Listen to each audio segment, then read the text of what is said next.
Hello, iChurchers, and welcome to part two of the tutorials on editing a page on your website.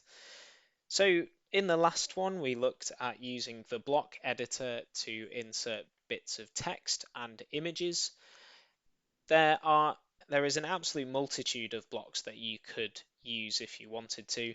And so we're not going to bore you with the details of each one in all of these tutorials. We're just going to look at the key few that you might want to use.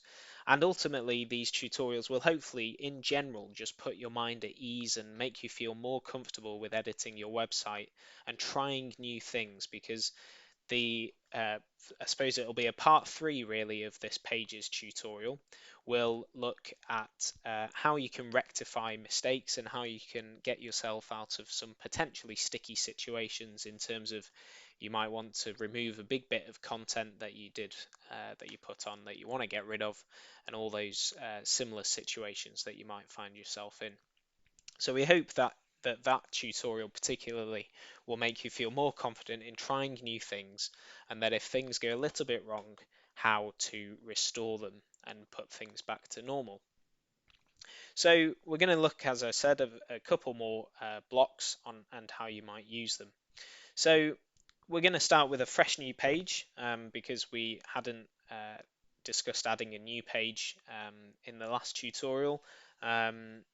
Of course, your iChurch site will be set up with all the pages you have asked for or we have suggested that you might need, but you are, of course, welcome to add as many pages as you like to your website. We'd recommend keeping your pages fairly succinct. We don't want people to be overloaded with information on your website, but as I say, you do, in theory, have free reign to the amount of pages you can have. So to add a new page, I'm going to click the Add New button up here, and I'm presented in the block editor with my new page. So I can add a title to it. I'm just going to call it a tutorial page. And you'll see just below it, I can straight away start writing. So I'm going to start writing here. And this is what is called a classic paragraph. So we've got the classic editor part of the website. And we'll be doing a tutorial later on using the classic editor, which is slightly different to the block editor, but this adds in basically an element of the classic editor into the block editor. So this is why it looks a little bit different than if we were to click on add block and then add paragraph. You'll see that the way we edit it looks slightly different. So if we just wanted to type in some more text here, and similar to what we did in the first part of the pages tutorial, we can move these things up and down. I can remove blocks straight away just by clicking remove block. So if I wanted to add a new block, I'm going to click the add block button and I can simply search for the block that I want to add. So we're going to look to begin with in this second part on adding columns, because this is a good way of organizing your information and setting up your content and setting it out so that it's nice and easy to read. So I searched for the column and simply clicked column, and here I am ready to start adding my columns. And I can have up to 3. There isn't the option to have 4, mainly really because it will squash up your content too much. So you have a maximum of 3 columns, and you have a variety of ways of setting them out, as you can see here. So I'm going to go with nice and classic 2 columns with an equal split. And you'll see now my blocks have been split up into 2, and I can use these in the same way that I would use the block editor in normal ways. So I can click the add block and I can either search for a block or have a look at some of the ones I've most recently used, like the paragraph, for example. So I'm going to say this is column 1 just to be able to break it up. And maybe in the second block, I'm just going to add a straightforward image. So I can upload my image from my own computer, or I could add it from the media library. You can also insert from a URL, but that's probably not really something you need to be focusing on. But I can add it from my media library, so these are all the images that which we discussed in the first page, the first tutorial on the pages as well. These are all the images that I've used before. So I'm going to add in this picture of the cross and click select. And here are my two columns. So I can click, in this case, publish, because this was a new page. So it's inviting me to publish the page, and you'll see it's now live. The page has been published, so I can click view here. And here is my page. So you'll see it's broken into two columns saying this is column 1 and here is column 2. I'm going to press back on my browser to go back to the page. Just wait for that to load up. If I wanted to swap my columns round, it's nice and easy. I can hover over this part here, which is saying if I wanted to change the block, so I don't have to delete it, I could just change it. Or I'm actually going to click on this button here, which is just going back to the overall part of the column. So this is the column here. So you see the blue boxes around our entire column. And if we wanted to, we can add more blocks below this image.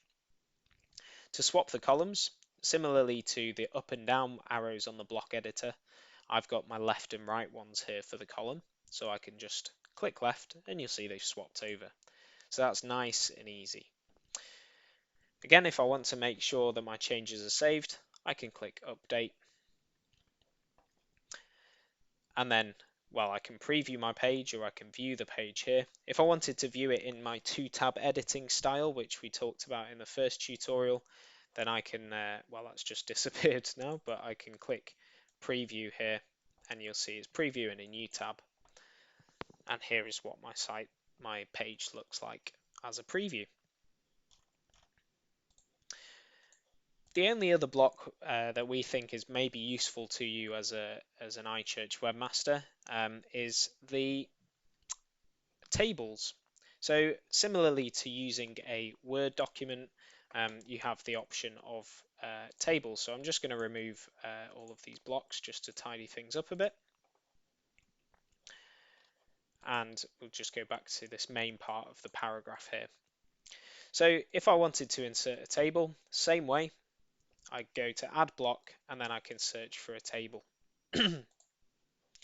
And you'll see it's telling me how many rows and columns I might want.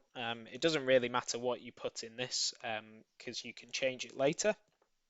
So I'm just going to create a 2x2 table to begin with.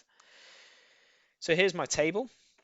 I can edit it. So once I'm in the table here, I can click edit and I can add rows, delete rows, add columns, delete columns. So that's what I meant by not worrying about what you've got in there. And again, so I can start typing in all my things. You'll see what just happened there was this divider between the columns moved away. This will be rectified once you start typing things in on the other side.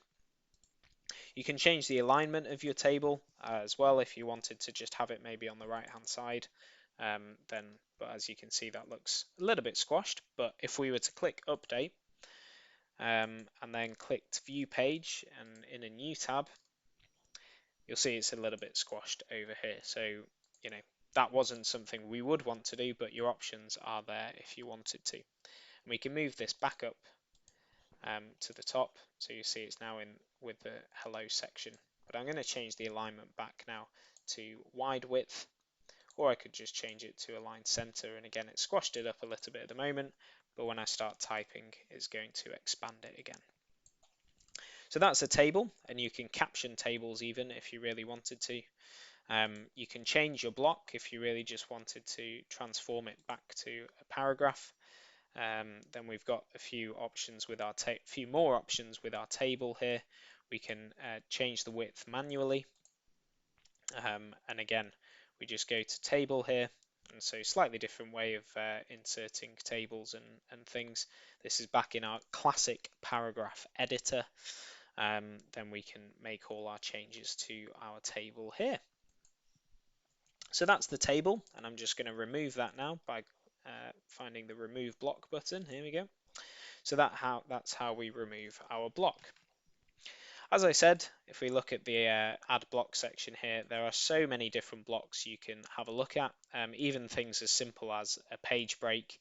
You can add in buttons, which is a nice way of visualizing something for people to click on. So here's my button, and I can just put click here and change the link for the button. And there's a few different options, as you can see, and we can add in our underline and all sorts of things like that. So I'm going to remove that again. But as you can see, so many options here that we would just encourage you to have a play with. Have a look at what works for you. Have a look at other iChurch websites to see what works for you as well. As we said, the next tutorial is going to focus on how to rectify any mistakes you might have made, both in simple terms, but also if you've made quite a few mistakes and you want to go back and change them. So tune in for that tutorial, which is coming up next.